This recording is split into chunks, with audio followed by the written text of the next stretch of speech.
Жастарға жағдай жасау керек. Тұңғыш президент күніне орай Дулати студенттермен жүздесуде облыс әкімі Сапарбаев осылай деді. Мерекелік кездесуді пайдаланып, жастар бірқатар ұсыныс мәселелерін жеткізді. Және Сапарбаев Таразда жастар сарайы соғылатынын жеткізді.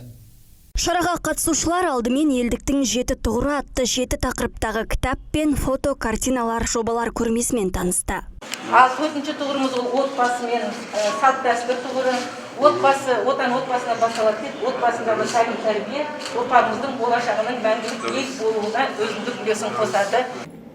Дулати университетінде 18 мың студент оқиды. Бүгін сол білімгерлердің ең белсенділері облыс әкімі Бердібек Сапарбаевпен кездесті. Қазақстан Республикасы тұңғыш президенті күніне орай ұйымдастырылған басқосуда елбасының елдіктің жеті тұғыры атты жастарға арналған үндеуі бойынша ашық диалог өтті. Білім мен еңбекті барлығын жеңетін, әрбір ұлтты, мемлекетті басқаларға танытатын, алға алып баратын білім.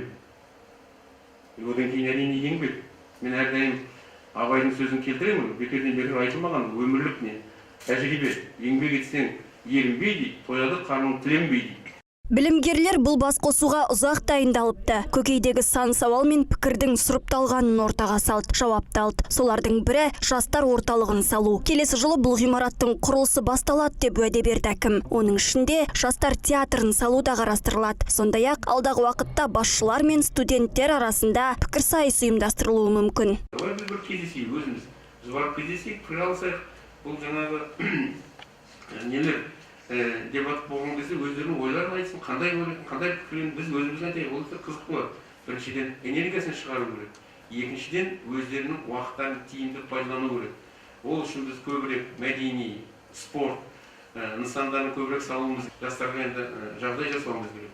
Біз өзіміз айтамыз, вот тәртіп бұзбаңдар, басқаға керек емес нәрсемен айналыспаңдар дейміз, өзіміз жағдай жасамаймыз. Қасиетті қазақ жерінде тарихы терең Тараз қаласында білім алып жүргеніме өзімді бақытты санаймын және де алғысымды айтамын. Дөңгелек үстел барысында үздік оқытушылар мен белсенді білімгерлер марапаттарға ие болды. Ашық диалог аясында жастар Мұхтар Әуезов атындағы Оңтүстік Қазақстан университетінің студенттеріне челлендж жолдады. Жеті тұғыры кемел келешек кепіл атты үндеуді челлендж ретінде Мұхтар Әуезов атындағы Оңтүстік Қазақстан университетіне жолдаймыз.